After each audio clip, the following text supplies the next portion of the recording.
helping make your life easier. Moms Every Day. Hey everybody, welcome to Moms Every Day. I'm Hattie Cheek. We have Jenny Yost with us today from Cabell Huntington Hospital. And we have talked about this topic a few times before, but we really only grazed the surface. So we've been talking a lot about getting your shots and everything before going back to school, but there are some that are definitely at your own discretion to decide if you want to get them. And one in particular that I've had a lot of doctors talk to me about is the HPV shot. When did it come out? It came out in 2006. Yeah, I was going to say somewhere around 10 years ago. So I was roughly correct on that. Yeah. And talk about what it is and why parents should consider it. Sure. So HPV is human papillomavirus. It's a virus, and it's the most common sexually transmitted disease. And the thing that's different about it, when we talk about STDs, sometimes people correlate that with high-risk activity. Yeah.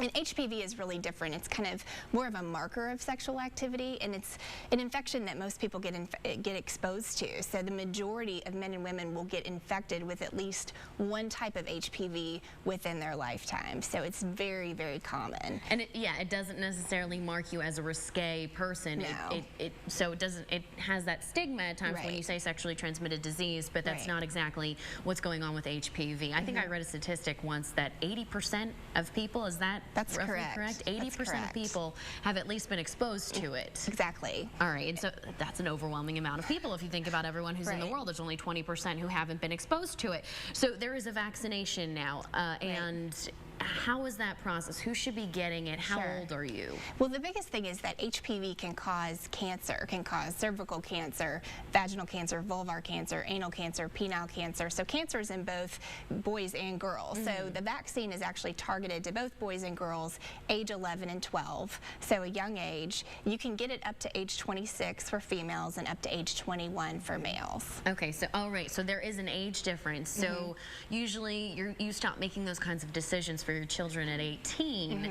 If you do know your child is 21 or getting to that 26 mark, it is definitely important to talk to them about it to see what's going on.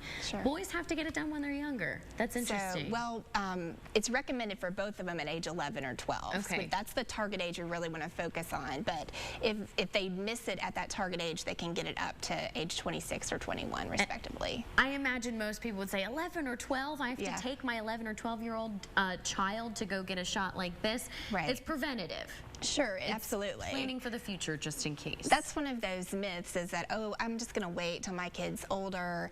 They're not sexually active right now. I don't need to worry about it, when really that's not the right thing to do. At age 11 or 12, one, we know they've likely not been exposed to HPV. And plus, they actually have a better immune response at that age. And that's why other vaccines like Tdap and meningitis are recommended at the same age. So it's the ideal time to vaccinate them. And if you want to do it, you can just throw it in with the other vaccinations. Absolutely. Do you recommend explaining what it is to them when they get it? Absolutely. And I think the message is this is cancer prevention. So this is a virus that majority of people get exposed to.